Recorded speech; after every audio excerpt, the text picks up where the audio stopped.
مولانا رومی فرماتے ہیں، ہم ایسے منافق لوگ ہیں کہ کسی کی تکلیف کو اس کے گناہوں کی سزا سمجھتے ہیں اور اپنی تکلیف کو آزمائش۔ لوگ مطلب اس قدر ہو رہے ہیں جیسے اپنا جنازہ خود اٹھائیں گے۔ کچھ زخم انسان کے کبھی بھی نہیں بھرتے، بس ہم انہیں چھپانے کا سلیقہ سیکھ جاتے ہیں۔ وقت نے محتاج کر دیا، ورنہ باپ کے سائے میں بھی نواب تھے۔ شیخ سعدی فرماتے ہیں، جب مجھے پتہ چلا کہ محل کے بستر اور خالی زمین پر سونے والوں کے خواب ایک جیسے ہوتے ہیں اور قبر بھی ایک جیسی ہوتی ہے، تو مجھے اللہ کے انصاف پر یقین پختہ ہو گیا۔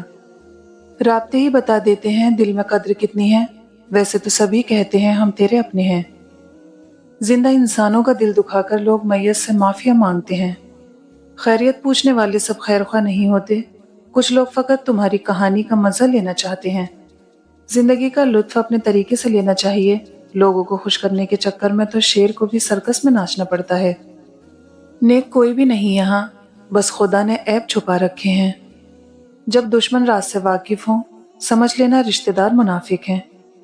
یا اللہ، مجھے اتنا کامیاب کر دے کہ میری نماز کبھی قضا نہ ہو۔ وقت جب فیصلہ کرتا ہے تو گواہوں کی ضرورت نہیں پڑتی۔ منزل کبھی کسی کے گھر جا کر دستک نہیں دیتی، راستوں پر چلنے سے ہی راستے نکلتے ہیں۔ سب کچھ حاصل نہیں ہوتا اس دنیا میں، کسی کا کاش اور کسی کا اگر رہ جاتا ہے۔ اور مجھے آسمان کے نیچے رہ کر اوپر دیکھتے رہنا پسند ہے، کیونکہ میں جانتی ہوں جہاں میں دیکھ رہی ہوں وہ میری بات بنا کہے سن رہا ہے۔